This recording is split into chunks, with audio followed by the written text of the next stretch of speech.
Hey guys, we are back. We're going to continue our story about the one and only Bob. Let's do a quick little review. Last time we read, we learned a lot about Bob, a lot more about Bob actually. We learned that he does not trust people, right? He does not trust humans. He's got some good reasons for not trusting humans, absolutely. He also feels like he doesn't really want to be trained, and he's going to do everything in his power to not be trained. So he kind of lets Julia think that she's training him, but also he knows better. He's like, nah, that's not okay.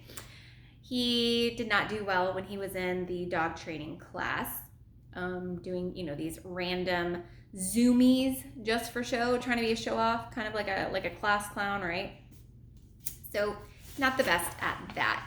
He also has a thing against all cars, all kinds of cars, tractors, trucks, cars, buses, whatever it may be. If it has an engine and wheels, he says he's not getting into it.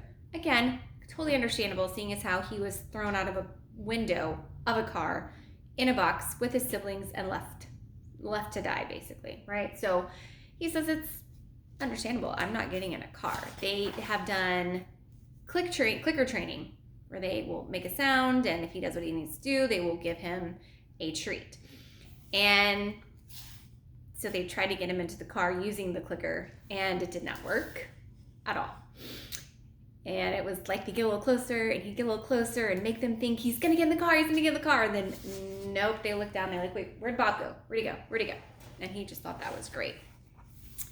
So when he finds out that gets to go to the place where Ivan and Ruby are, he gets super excited, and his body goes into this full wag, just all this movement.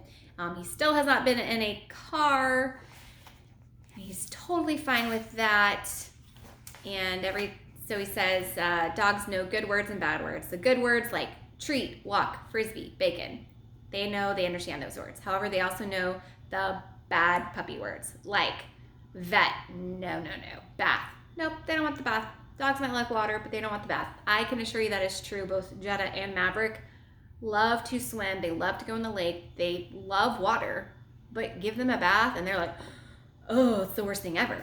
Fireworks, Maverick does not like fireworks at all. Vacuum cleaner, but they always hear them, right? They always know that those are the ones going on. We also learned that Bob spends a lot of time on his own. He talks about the clock versus the moon. He might not be able to tell time really like normal people, but he knows that Julia's gone all day to school, that George is gone all day when he goes to work. Sarah, now that she's feeling better, and she's going to work as well. So they're gone a lot more than they are home. So let's continue from there. This chapter is called The Shelter. I know our route to Ivan and Ruby by heart. I can't help tugging a bit, even though I'm not supposed to. It's been a couple of days since I've seen my pals, and I need my friend fix like I need air and water and belly rubs. We don't live far, down to the end of the street around a corner. Good news source there. And then a few more blocks, so they get a nice walk. When I walk Julia, well, okay, I suppose it looks like she's walking me, but I beg to differ. There's a place we pass that always makes me jumpy and bummed. It's the animal shelter. And I know it's a good place, a space for pets who don't have a safe home of their own. When I was abandoned on the highway, just a few weeks old, a nice cage with a soft towel in it and a bowl of fresh water, well, I would have given just about anything for that. Still, when I walk by and I hear all of those desperate barks and meows and squeaks, it really gets to me. Thing is, I realize I have a home and the gang in there doesn't, and I try not to think about stuff like that, I mean, it's not like I can do anything about their rough breaks. And in all fairness, maybe those animals aren't like me. I've been resilient, hardworking sort. Maybe some of those guys even made their own bad luck. Don't get me wrong. I try to be a nice guy. I do what I can to make the world a better place. Sure, chat with the guinea pigs, lick the strawberry jelly off Julia's hand, do my wag dance when the rents come home to make them feel good. You scratch my back, I scratch yours. But it's like I said before, you gotta look out for numero uno. Guess that's why the shelter harshes my mellow. It's just, I'd rather not have to hear those guys every time I walk by. It makes me so sad. Reminds me of my bad old days. Julius. I knew this guy back when I hung out at the mall with Ivan and Ruby. Nice dog named Julius. Basic mutt, maybe some lab and golden in there somewhere. He'd done some hard time in a couple of shelters. One of those dogs you knew had seen more than his share of the bad stuff the world can throw your way. One ear bitten off, scars, limp.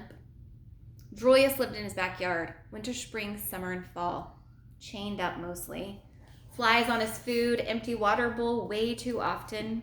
Still, he always had a nice word to say when I'd pass him on my daily rounds, checking out the neighborhood trash cans. Once I saw his owner, again, that word, step onto the back porch. Julius was barking, but he had a good reason. A stranger had just passed by. Barking is what we're supposed to do in that circumstance, right? Maybe he was the UPS guy. Maybe he's a serial killer. I mean, come on, we're not the FBI. So anyways, owner came out, big guy, mean looking, gave Julius a hard kick with his boot and yelled, "Shut up, you fool!" and disappeared.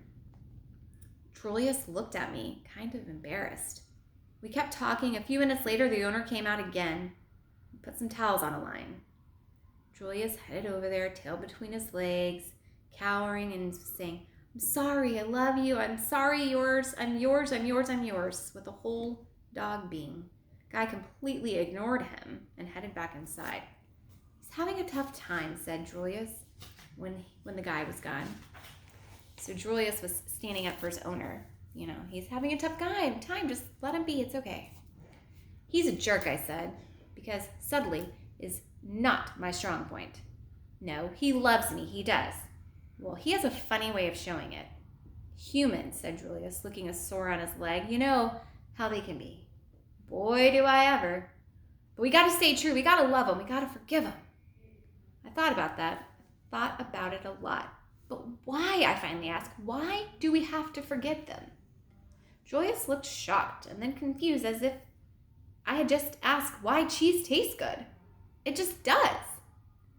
"That's the way it is," he said. "That's what we do, Bob. We forgive." I started to reply, but I managed to hold my tongue, which is not easy for me. It's a very long tongue with a mind of its own. There was no point in making Julius feel worse than he already did. Later that morning, I found half a turkey sandwich, and I gave the whole thing to him. Well, okay. I had a taste first, but still. Forgiveness. Seems like forgiving humans is one of those doggy things that we're all supposed to do, like having zoomies or doing dog boogies. It's written into our canine souls. Well, somehow I didn't get the memo, the one that apparently went out to every other dog on the planet, about forgiveness. Why should I forgive the humans who tossed me and my siblings out into the night? When you forgive, you lose your anger, and when you lose your anger, you get weak. And when you're weak, you can get hurt all over again. The art of human watching.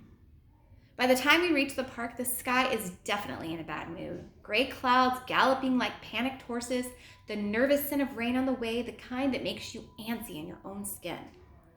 When we get near the employee entrance, I hop into Julia's backpack like always. We enter through the special gate where George shows his ID, checks in, and says hello to the staff. Pet dogs aren't allowed in the park. Not foxes, wolves, jackals, my dog cousins, they are. But in my opinion, even though they're technically part of my extended family, they are nothing like dogs. Only dogs have perfected the art of human watching. The smartest thing we ever did was figure out how important the human gaze is.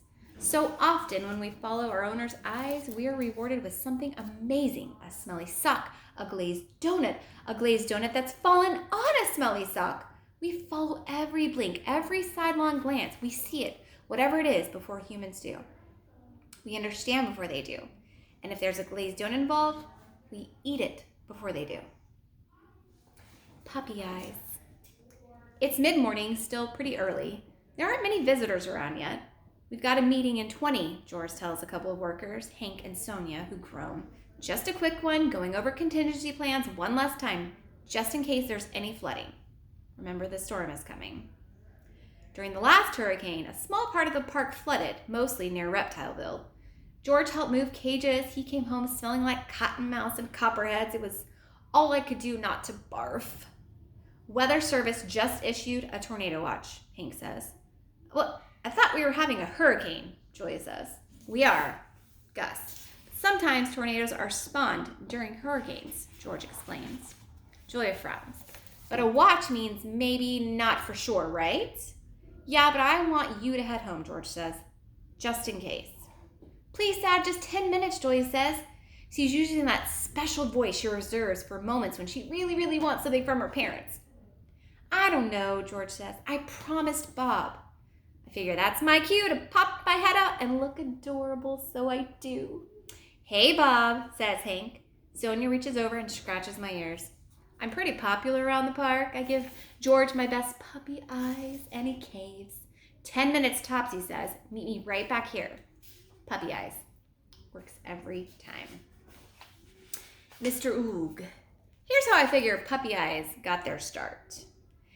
Cave humans were sitting around a fire wearing mammoth fur and grunting about how there was nothing on TV because TV hadn't been invented yet, and some wily wolf thought, whoa, they've got leftover mammoth meat. And he probably whimpered and cowered and did a tummy display and looked pathetic enough that Mr. Oog finally tossed him a bone. And soon enough, a few zillion years later, voila, man's best friend. After all that time, there's a thing like a magnetic attraction between dogs and humans. We've studied them for so long, we can read every twitch and sigh. Suppose it was easier than chasing down mammoths. And I get it. I do. The behind-the-ears scratch, the food in a fancy bowl, the bed by the fireplace. Gotta admit that Julia's pretty funny to hang out with. And I'm grateful, really I am, that her family took me in. Still, I don't need them. You need someone, eventually they let you down. And you end up feeling like a real doofus. The park. As Julia walks, I sneak peeks out of her backpack like I always do. We pass the Meerkat family, poking out from their den holes like the whack-a-mole game they used to have at Max Mall. I see flashy flamingos with their one-legged balancing act, and the terrifying, beautiful tigers. Even their cute cubs give me the willies. Families, I've noticed, take a lot of different shapes. Jim and Joe, the penguins, adopted an abandoned egg, and they are the sweetest doting parents you ever saw. I see it with humans at the park too. Families of all shapes and sizes and colors and genders, and yes, they all seem to do just fine. We round a corner past Sea Otter Valley. Oliver and Olivia are floating calmly on their backs, holding each other's paws. It's pretty adorable, I have to admit. But me, I don't need the trouble that comes with family. Babies puking, toddlers whining, spouses nagging. Talk about a design flaw. All right, we're gonna stop right there and pick up next time. All right, guys, hope that you are having a great one. See you then.